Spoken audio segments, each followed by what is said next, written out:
Ladies and gentlemen, after hearing the first speaker just spoken, I feel very confident that I can stride right through this door.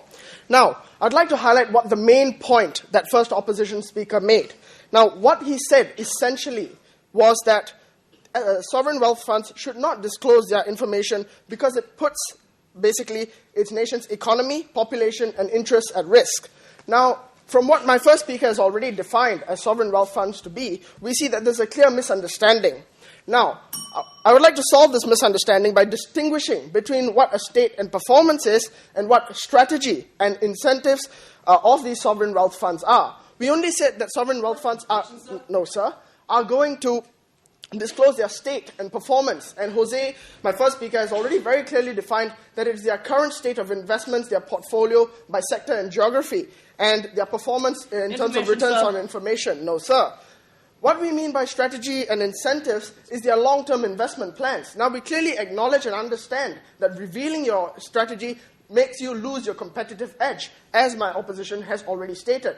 Therefore, I'd just like to clarify that we're not actually going to ask sovereign wealth funds to reveal and disclose their strategies and long-term plans. Points of information, sir? No, sir. Now, I'd like to start by tracing back to the end of 2006 or early 2007. Now, investment banks were starting all over the world to feel the brunt of their lack of capital.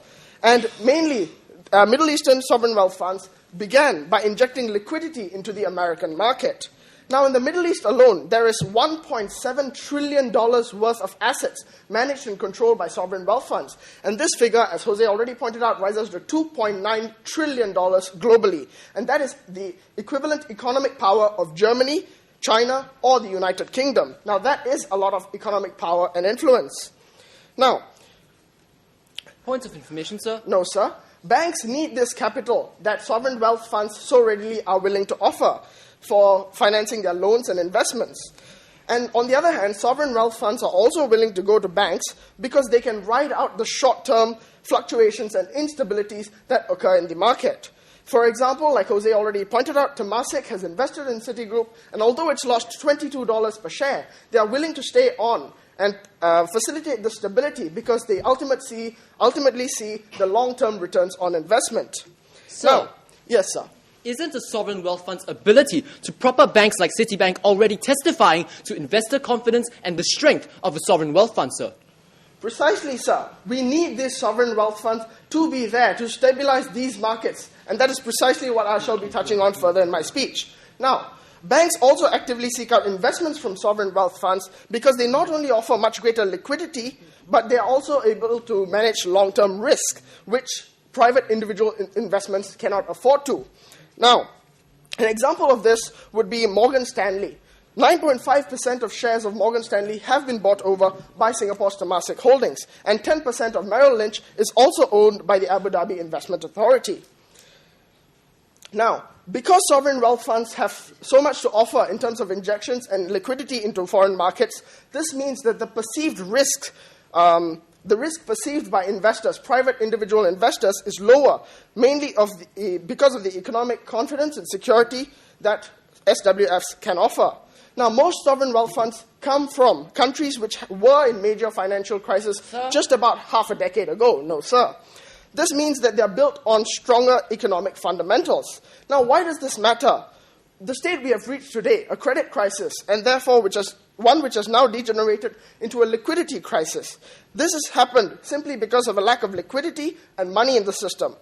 Therefore, the fact that SWFs have so much power means they can stabilize the market, and as Jose already pointed out, because they stabilize the market by injecting liquidity, which in turn raises investor confidence. Information, sir? No, sir. Now, what is the main controversy here? When sovereign wealth funds become large stakeholders, they own more than 50% of foreign firms, investment banks, ports, and industries, for example, they have an inevitable condition of influence in these countries. Now, even though sovereign wealth funds may not necessarily have these hidden political agendas and do not pose any direct political threat to these countries as often perceived, it is inevitable that in the event of a crisis or in the event of weakening ties or strain of relations, there will be an inevitable backlash. Now, I shall go on to explain what these backlash might be. On the side of the sovereign wealth funds, they will not be willing to pull out their investments just like that because they are focused on long-term gains.